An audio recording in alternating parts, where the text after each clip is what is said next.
आज का केस जो है एक ऐसा केस है जिसको सुनने के बाद आपको कानून, पुलिस, सीबीआई इन सभी पर से आपका भरोसा उठ जाएगा। किस तरह से पुलिस दबाव में काम करती है जब, तो केस क्या रहता है और क्या से क्या हो जाता है। तो चलिए इस सिस्टम और जो पुलिस और सीबीआई है और या फिर जिस हम लोग इन्वेस्टिगेशन कहते हैं, उन सारे के मुंह पर एक यह केस जो एक तमाचा है, हम सभी के मुंह पर एक तमाचा है। तो यह केस क्यों हम सभी के मुंह पर एक तमाचा है, इस केस को जानने के बाद आप खुद समझ जाएंगे। नमस्कार, मैं हरेंद्र और आज आप कहानी सुन रहे हैं पटना शहर की। पटना शहर में एक लड़की रहा करती थी जिसका नाम था शिल्पी, और उसके पिता जो शिल्पी जैन और उसके पिता जो है एक कपड़े दुकान के मालिक थे जिसका नाम था कमला स्टोर्स, और उनके पिता का नाम जो था उज्जवल कुमार जैन। तो शिल्पी जो थी वह उज्जवल जैन की बेटी थी और यह बात जो है 1999 की है। शिल्पी जो है पढ़ने में ठीक ठाक थी। पटना वीमेंस कॉलेज में वह पढ़ रही थी या कहे, और पटना वीमेंस कॉलेज में वह पढ़ रही थी और मिस पटना का खिताब भी उस समय वह जीती थी। और 1999 में कंप्यूटर का बहुत चलन था, हर कोई कंप्यूटर सीखना चाहता था क्योंकि उस समय कंप्यूटर नया नया आया था। तो शिल्पी भी जो है वह कंप्यूटर सीखने जाया करती थी। और वहीं पर उसी पटना में एक लड़का था जिसका नाम था गौतम सिंह, बीएन सिंह।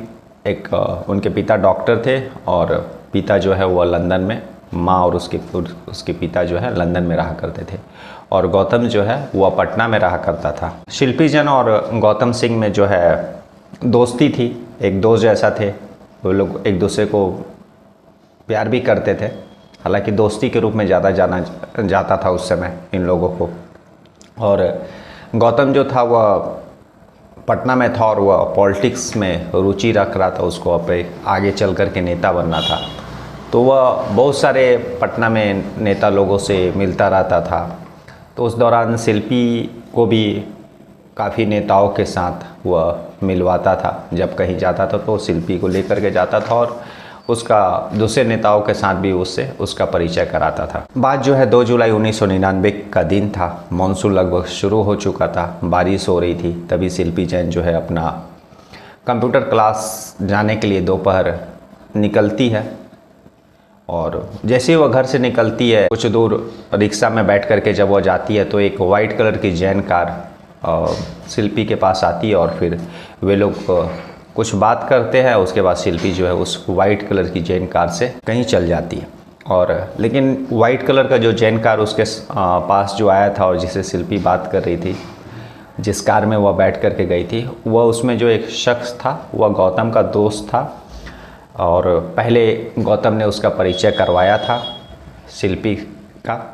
तो वे लोग कुछ बात करते, फिर शिल्पी उसी वाइट कलर की जैन कार में बैठ करके कहीं चल जाती है। और फिर कायदे से शिल्पी को 3-4 बजे शाम तक, 4:30 बजे तक घर आ जाना चाहिए था, लेकिन शिल्पी उस दिन घर पहुंचती ही नहीं है। काफ़ी रात हो जाता है और इस बीच जो है गौतम को यह पता चलता है कि शिल्पी को जो है एक जैन कार में बैठा करके पटना का जो फुलवारी शरीफ है उधर ही एक पॉलिटिशियन लोगों का एक गेस्ट हाउस है जहाँ पर नेता लोगों का जमावड़ा लगता है। उस गेस्ट हाउस में, उसी गेस्ट हाउस की तरफ, उसी गेस्ट हाउस में ले जाया गया। गौतम को जब यह बात पता चलता है तो वह एकदम होश में नहीं रहता है, क्योंकि वह काफ़ी दफ़ा पहले भी उस गेस्ट हाउस में, पटना के उस फुलवारी शरीफ में जो गेस्ट हाउस है वहाँ पर पहले भी वह काफ़ी दफ़ा जा चुका था। और उसको वह मालूम था कि वहाँ पर वह गेस्ट हाउस कम है, वहाँ पर ज़्यादातर जो है नेता लोग जो है अय्याशी ज़्यादा करते हैं, या यूँ कहें कि वह नेताओं का जो है अय्याशी का अड्डा था। यह 1999 का वह दौर था जब बिहार में राबड़ी देवी मुख्यमंत्री थी। लालू यादव जो है चारा घोटाला में फंसे थे और उनको जो अपना मुख्यमंत्री पद छोड़ना पड़ गया था, और फिर वो अपनी पत्नी को मुख्यमंत्री पद देते हैं और उसके बाद जो है राबड़ी देवी बिहार की मुख्यमंत्री बनती है। और आरजेडी पार्टी का जो है बिहार में काफ़ी दबदबा भी था, और एक दबदबा और व्यक्ति का था बिहार में उस समय, जो नाम है साधु यादव। बहन जो थी उनकी राबड़ी देवी, मुख्यमंत्री, खुद वहाँ के जो है वो एमपी थे। उसके बाद गौतम को जब यह पता चलता है कि शिल्पी जो है उस गेस्ट हाउस में है जहाँ जो नेताओं का अड्डा है, गौतम भागा भागा उस गेस्ट हाउस में पहुँचता है। और पहुँचने के बाद भी फिर गौतम का भी कुछ पता नहीं चलता है। इस तरह से 2 जुलाई बीत जाता है, ना शिल्पी मिली और ना गौतम मिलता है। गौतम भी गायब हो जाता है। 3 जुलाई आ जाती है। 3 जुलाई का जब शाम आ जाता है तभी पटना में एक गांधी मैदान है और गांधी मैदान के ही कुछ दूरी पर जो है एमएलए लोगों का घर है और वहीं पर एसएसपी दफ्तर भी है।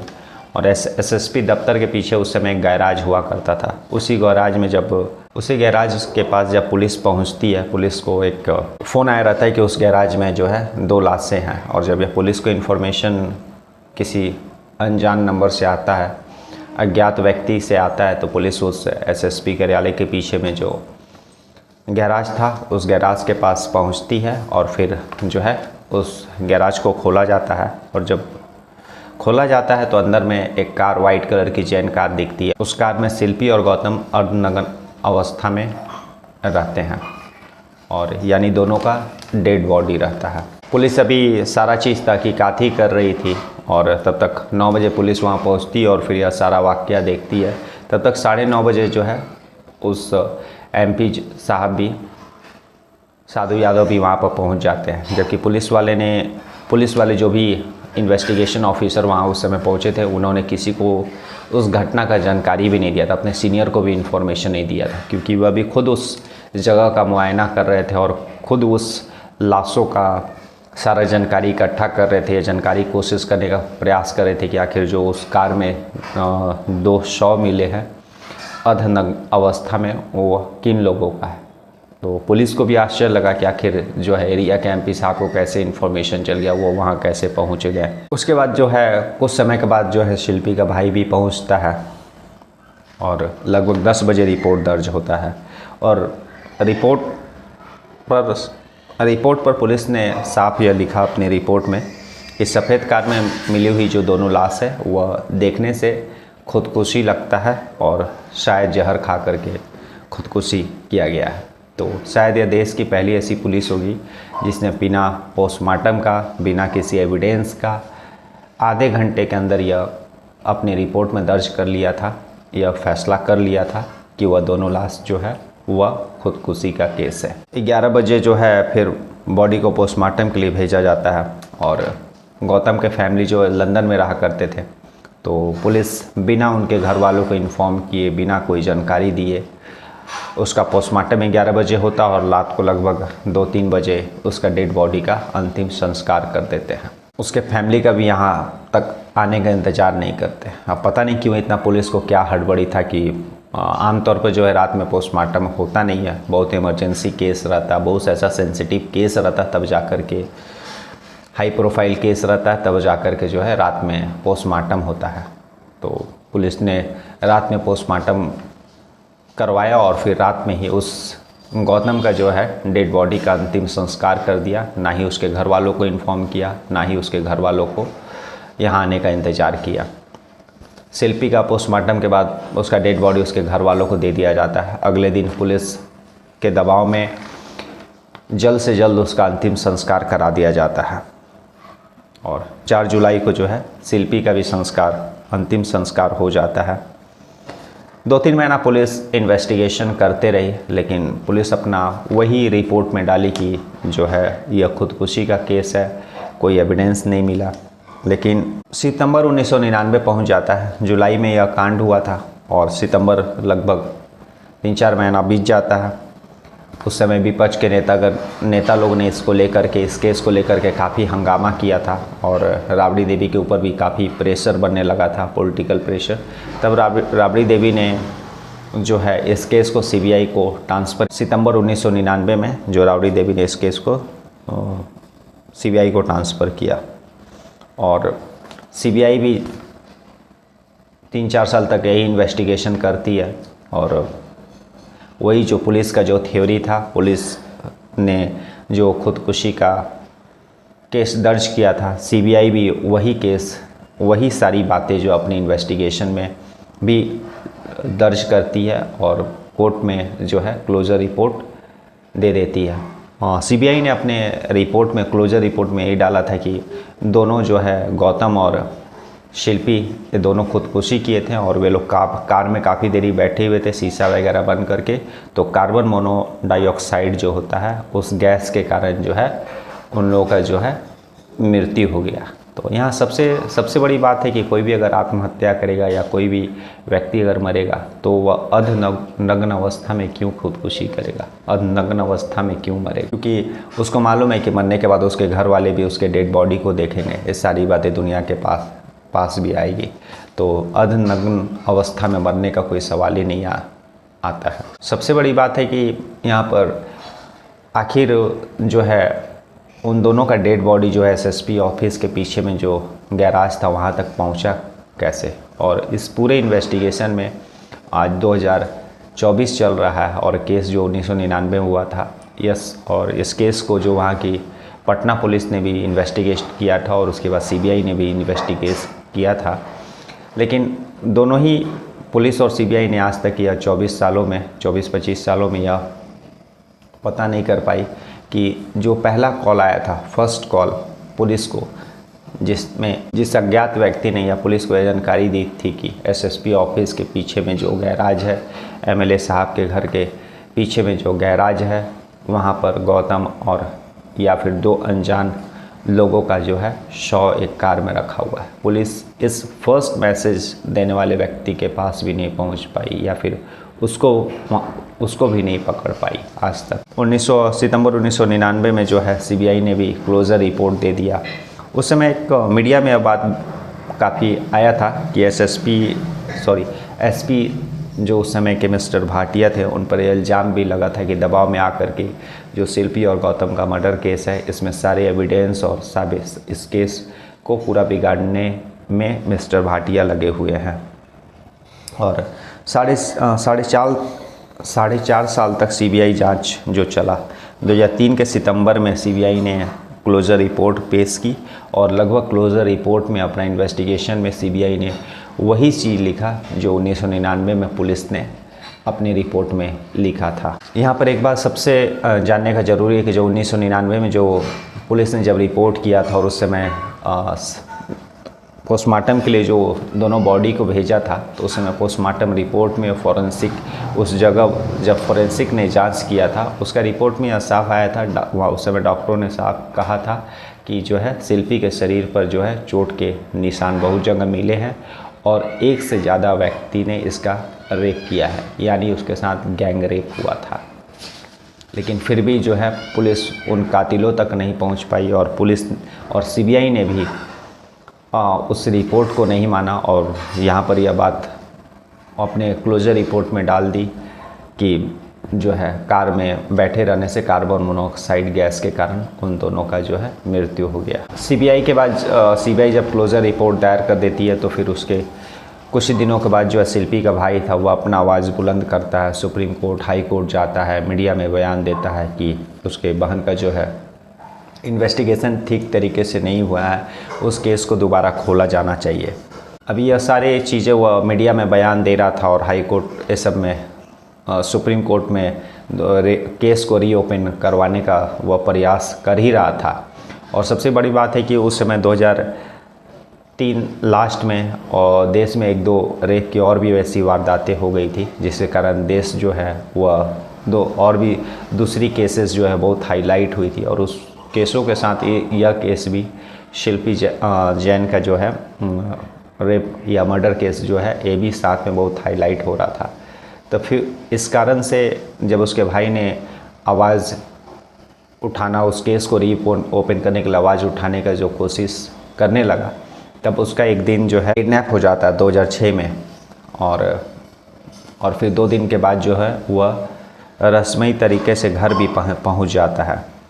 और इस 2006 का जो या उसके भाई का जो किडनैपिंग हुआ था और 2 दिन के बाद जब वह मिल गया था, घर पहुंच गया था, उसके बाद से उस शिल्पी जैन का परिवार जो है शांत हो जाता है। उसके बाद ना ही आज तक उन्होंने कोई मीडिया में बयान दिया, ना ही कोर्ट में उस केस को रीओपन करने का कोई अर्जी दाखिल की, यानी साफ था। बाद में ये बात सामने आई मीडिया में कि उसके भाई को किडनैप करके यही धमकाया गया कि अगर केस को दोबारा रीओपन किया गया तो तुम्हारी जान चल जाएगी। यह धमकी साफ तौर पे था और वह परिवार, जाहिर सी बात है, बेटी को पहले ही खो चुका था, बेटे को खोना नहीं चाहता था उसके पिता। उसके बाद से जो है शिल्पी जैन के परिवार वाले लोग पूरे शांत हो जाते हैं, उसका भाई भी शांत हो जाता है। सारे इन्वेस्टिगेशन में सीबीआई के और पुलिस के शुरू से एक व्यक्ति का नाम सबसे ज़्यादा आ रहा था, जिसका नाम था साधु जादव। और पुलिस ने भी, सीबीआई ने भी इन्वेस्टिगेशन में, और उससे पहले जो है पुलिस के इन्वेस्टिगेशन में यह चीज़ सामने आया था, साधु जादव का नाम जो सबसे ऊपर में आया था। लेकिन और फॉरेंसिक ने भी पोस्टमार्टम रिपोर्ट में भी एक से ज़्यादा लोगों का जो है गैंग रेप का जो है बात आया था। तो पुलिस साधु जादव का जो है ब्लड सैंपल लेना चाहती थी ताकि वह जो है डीएनए के थ्रू उस गैंग रेप का जो है पता कर सके। 99 में भी जब डेड बॉडी दोनों का मिला था तो पुलिस पहुंचने के जस्ट आधे घंटे के बाद जो है साधु जादव उस डेड बॉडी जहां मिला था वहां पर पहुंच गए थे, जिस समय पुलिस ने भी आश्चर्य किया था। और उसके बाद लगातार उनका नाम आते रहा और उनके साथ और भी बहुत सारे नेताओं का नाम आ रहा था, लेकिन सबसे ज़्यादा जो नाम इस केस में साधु जादव का ही उछल रहा था। तो पुलिस ने भी उस समय अपने इन्वेस्टिगेशन में जब गैंग रेप का कंफर्म हो गया था फॉरेंसिक की तरफ से, तो साधु यादव से जो उसका ब्लड सैंपल मांगा था, लेकिन साधु यादव ने बिल्कुल मना कर दिया था। केस जो है सीबीआई के पास ट्रांसफ़र हुआ। सीबीआई ने भी अपने इन्वेस्टिगेशन में जब साधु यादव का ब्लड सैंपल जो है इम्पॉर्टेंट समझा, तो उसने भी यह डिमांड साधु यादव का सामने रिक्वेस्ट रखा कि आप अपना ब्लड सैंपल दीजिए ताकि हम लोग इस केस में जो गैंग रेप हुआ है उसका डीएनए के थ्रू यह पता लगा सके कि जो गैंग रेप हुआ है उसमें जो सेमन्स मिले हैं उसमें आपका है या नहीं। लेकिन साधु यादव ने सीबीआई को भी मना कर दिया। तो ना ही पुलिस ने उस समय कोर्ट जा कर के जो है ऑर्डर लेने का कोशिश किया, ना ही सीबीआई ने कोर्ट जा कर के सैंपल लेने के लिए आदेश निकलवाया। और उसके बाद फिर केस जो है बंद फाइलों में ऐसे ही पड़ा रह गया। और आज भी यह केस जो है 25 साल लगभग हो गए हैं और आज भी यह केस जो है उस एक ब्लड सैंपल के कारण जो है बंद फाइलों में दबा हुआ। और सीबीआई ने तो क्लोजर रिपोर्ट दे ही दिया है कि यह केस जो है खुदकुशी का है और मौत का कारण जो है कार्बन मोनोऑक्साइड है। और उस समय 1999 में जो पुलिस के पास जो थ्योरी है वह भी खुदकुशी मानती है, लेकिन जो उस समय फॉरेंसिक की टीम ने जो मौका वारदात से जो सारा सबूत इकट्ठा किया था और जो रात में जो पोस्टमार्टम दोनों बॉडी का हुआ था, तो उसमें डॉक्टरों की टीम ने जो है गैंग रेप का पुष्टि किया था, क्योंकि बहुत सारे सीमेंस जो है शिल्पी के कपड़ों से मिले हैं। तो एक रिपोर्ट जो है गैंग रेप का दावा करती है पोस्टमार्टम रिपोर्ट, लेकिन दूसरी तरफ जो सीबीआई का थ्योरी जो है वह मौत का कारण जो है कार्बन मोनोऑक्साइड मानती है। लेकिन दोनों ही केसेस में जो है साधु यादव का ब्लड सैंपल लेने के लिए रिक्वेस्ट किया गया था, लेकिन साधु यादव ने नहीं दिया। और उसके बाद पुलिस और सीबीआई ने भी पता नहीं किसके प्रेशर के कारण जो है यह केस जल्द से जल्द क्लोज कर दिया और ना ही कोर्ट जा कर के जो है ब्लड सैंपल साधु यादव से लेने के लिए दबाव बनाया। तो शायद दूसरा केस रहता तो पुलिस और सीबीआई कोर्ट जा कर के आदेश निकलवाती और साधु यादव की जगह कोई भी व्यक्ति रहता तो उसको अपना ब्लड सैंपल देना पड़ता। अगर वह निर्दोष है तो फिर देने में क्या दिक्कत है। तो इस तरह से अकेले बंद फाइलों में दबा रह गया। और उसके बाद जो है शिल्पी के परिवार वालों ने भी कोई उम्मीद नहीं रखी और वे लोग भी शांत हो गए, डर गए। और शिल्पी के पिता ने भी कहा था एक बेटी को मैंने पहले ही खो दिया और बेटे को खोना नहीं चाहते हैं। तो इस केस में अगर आप शुरू से देखिए तो नेता, पुलिस और सीबीआई इन तीनों में से किसी ने भी अपनी ईमानदारी से काम नहीं किया और ना ही ईमानदारी से कोशिश किया, और इस कारण यह केस सुलझ नहीं पाया। 25 साल के बाद भी यह केस जो है बंद फाइलों में, क्लोज फाइलों में दबा पड़ा हुआ। कल हम लोग फिर मिलेंगे किसी ऐसी ही कहानी के साथ। तब तक के लिए नमस्कार, जय हिंद, जय भारत।